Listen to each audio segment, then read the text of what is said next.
L'attentat de Rambouillet a une fois de plus donné lieu à des déclarations, celles compassées des politiques au pouvoir, celles scandalisées des politiques dans l'opposition.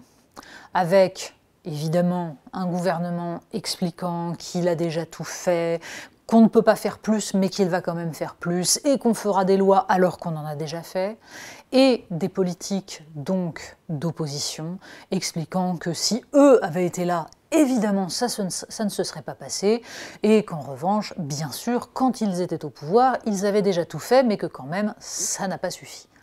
Bref, la consternation. Ah oui, et puis on oublie évidemment ceux qui expliquent que il ne faut pas en parler.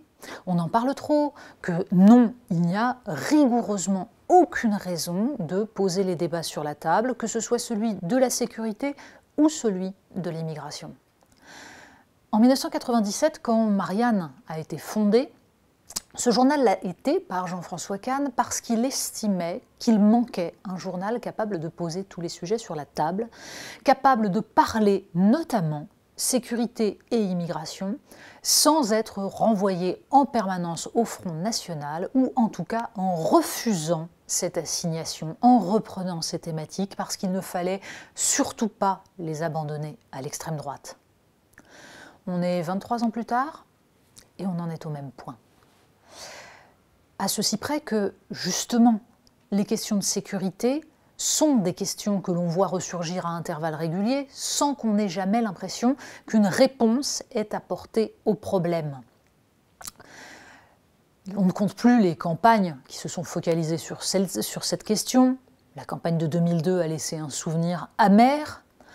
Au contraire d'ailleurs, exception dans la longue litanie, la campagne de 2017, où les costards de François Fillon ont réussi l'exploit d'éclipser le sujet du terrorisme, alors même que 2 ans auparavant, 350 Français avaient été tués.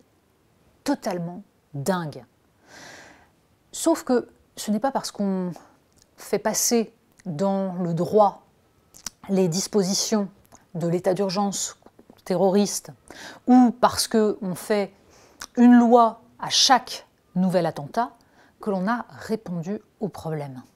Et de fait, c'est là que la question sécurité, immigration commence à se poser. Il y a plusieurs manières d'y répondre. La première, celle de l'extrême droite. Vous voyez bien que c'est l'immigration qui est en jeu puisque les derniers attentats ont été commis par des étrangers. Il suffit donc de fermer toutes les frontières et nous aurons résolu le problème. Un peu court tout de même. Et surtout totalement irréaliste. Et puis, comportant le risque de laisser croire que tout immigré est potentiellement un terroriste, ce qui évidemment est une monstruosité. En revanche, de l'autre côté de l'échiquier politique, on a ceux qui se mettent tranquillement la tête dans le sable. Mais non, il n'y a aucun lien, voyons, c'est discriminatoire de penser ça. Sauf qu'on voit bien justement que les derniers attentats ont été commis par des personnes étrangères, soit régularisées, soit en séjour irrégulier, des personnes qui ont nourri un tel ressentiment contre le pays qui les a plus ou moins bien accueillis, qu'ils en viennent à passer à l'acte. Et à passer à l'acte contre des professeurs, des policiers, c'est-à-dire ceux qui incarnent par essence la République et le projet politique de ce pays. Il y a donc bien un sujet. Mais le sujet, ce n'est pas seulement immigration ou pas immigration. C'est quelle gestion de l'immigration ? Quel accueil ? Qui accepte-t-on sur le sol? Qui renvoie-t-on chez soi? Et surtout, donne-t-on les moyens à ceux que l'on accueille de ne pas sombrer dans un ressentiment, une frustration, un sentiment d'abandon qui font qu'ils vont ensuite passer à l'acte au sens psychiatrique du terme, puisque c'est bien là l'un des sujets.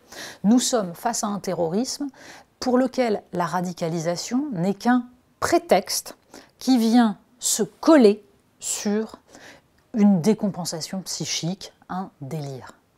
C'est toute la force du djihadisme actuellement que de permettre le passage à l'acte de tous ceux qui sont en train de basculer psychiquement.